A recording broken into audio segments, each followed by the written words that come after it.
at saka konting cooking oil. Ngayon, ipa-fry ko lang itong chicken. Pinis ko yung chicken sa thigh, yung legs. Tapos, minarinate ko siya sa kalamansi, paminta, at konting patis. Then, ipa-fry lang natin to para malasa yung ating paella. So, ano lang natin to. Parang isosotate lang natin itong chicken na to. Lulutuan ng paella rice. Set aside ko muna itong chicken. Butter. Isosotate lang natin dito yung garlic. Luyas. Itong rice. Japanese rice pala yung gamit kong rice. 2 cups ito or kalahating kilo. Shrimp. Yung pinagbalatan ko ng shrimp, pinasama ko na siya. Ito yung gagawin kong sabaw. Rice ng 5 minutes sa katamtaman lang apoy. Ihahalo ko lang to. Naan lang natin yung apoy para hindi siya masunog at hindi siya mahilaw. Tablespoon na turmeric powder. Ting tasa na tomato sauce. Gawin lang natin to para ma-absorb yung ating nilagay ng mga seasonings. Tinta, 1 teaspoon. Cubes. Ang gamit kong cubes, chicken or shrimp, pwede yan ilagay. Then, still cooking pa rin yung ating paella.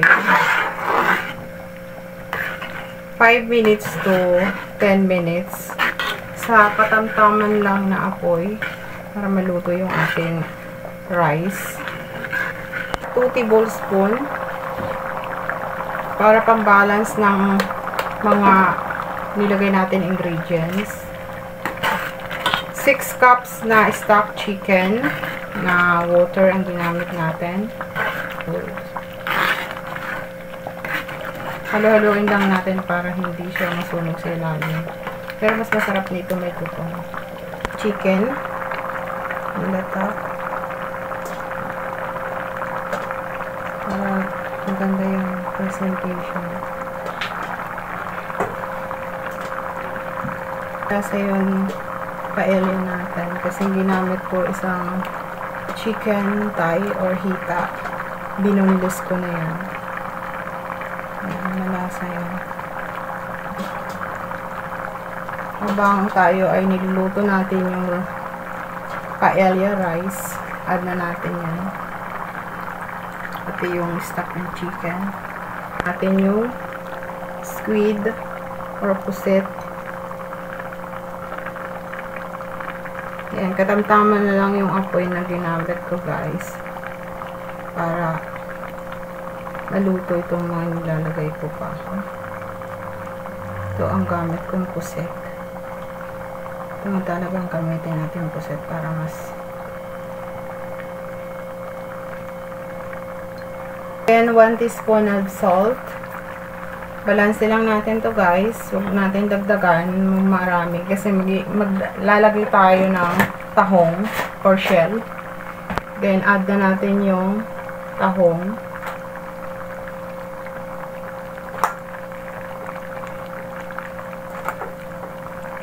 Wow. Loaded yung ating paella.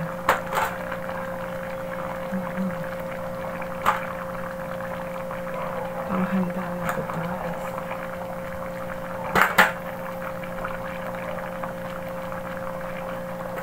Ang dami ko lahat. So loaded sa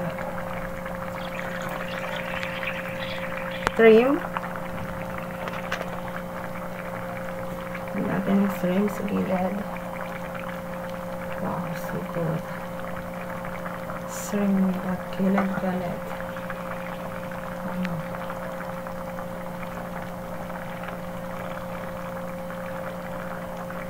Habang niluluto natin yung ating paella, assemble na natin guys. Maganda yung kamalagasan ng ating paella. Wow.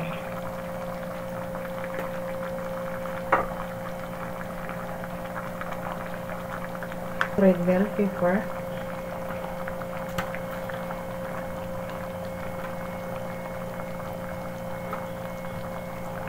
Dito lang natin ilalagay para kasama siya sa pag-cook ng ating.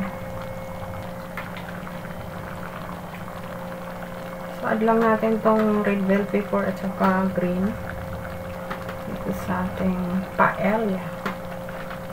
Wow, so good guys. Yung paella. Then add na natin yung green peas or green beans in the tops. Wow. Loaded ang ating paella. My own version, guys.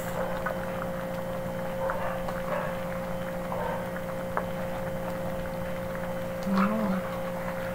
Ang 2 tablespoons of seasonings. Then, tatakpan lang natin siya.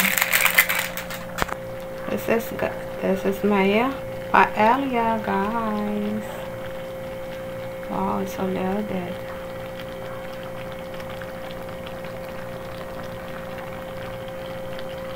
Takpan lang natin.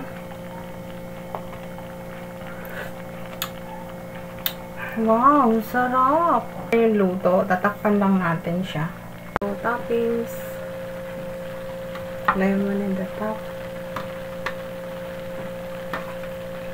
Yan, may lemon tayong ilalagay.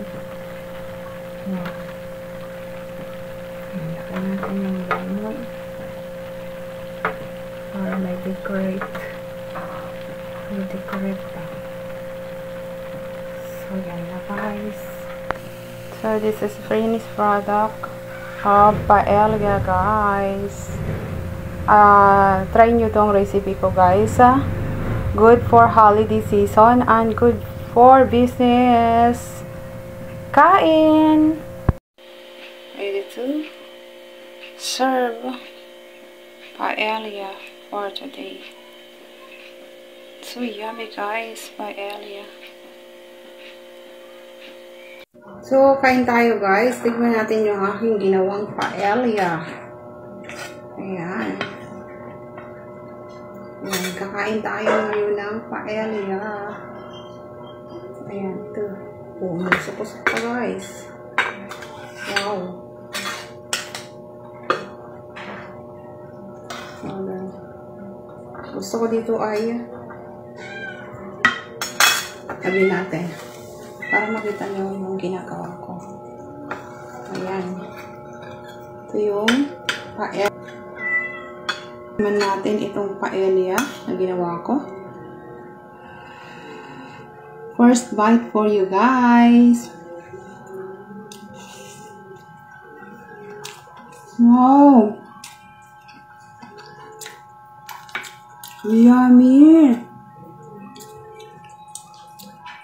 Delicious!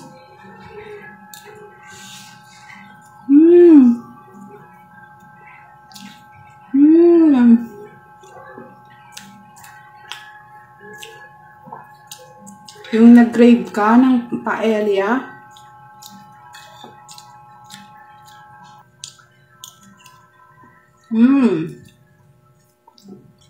the squid is so good. The texture is sobrang lambot. Yung squid.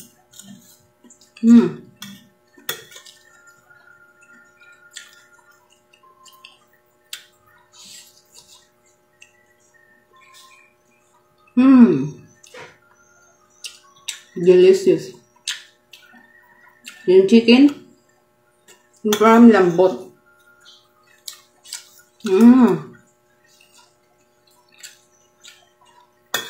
Yummy.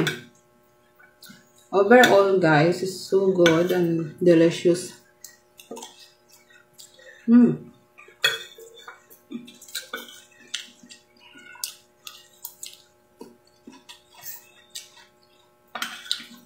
Sarap.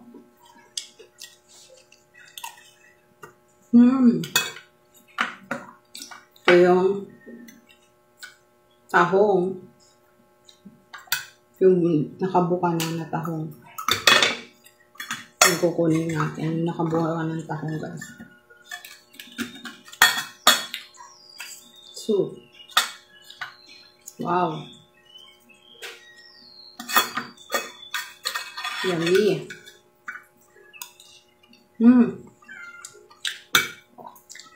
Lemon.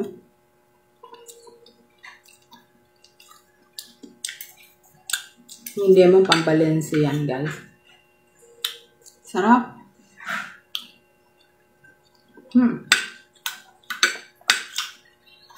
Delicious.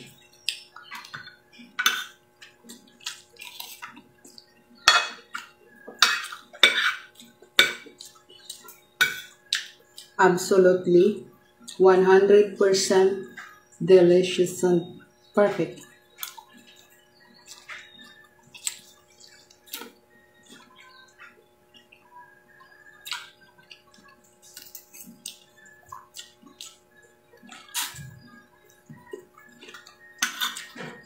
Yummy. Sarap.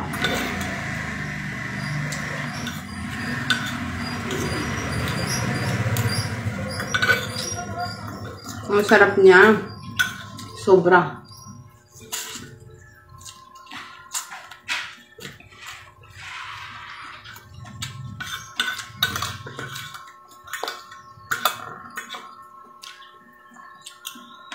Delicious.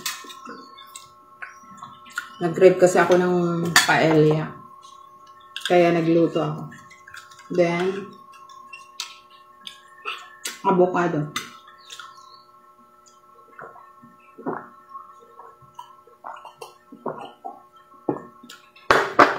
Ang paella natin ngayon, guys, is so yummy. Subukan nyo tong recipe ko na to, guys. Delicious and pang fiesta or good for this coming holiday. You can try this recipe. Delicious. Thank you guys for watching. Please subscribe to my YouTube channel and follow my Facebook page. If you buy something, please click the yellow basket in my TikTok shop. Thank you guys.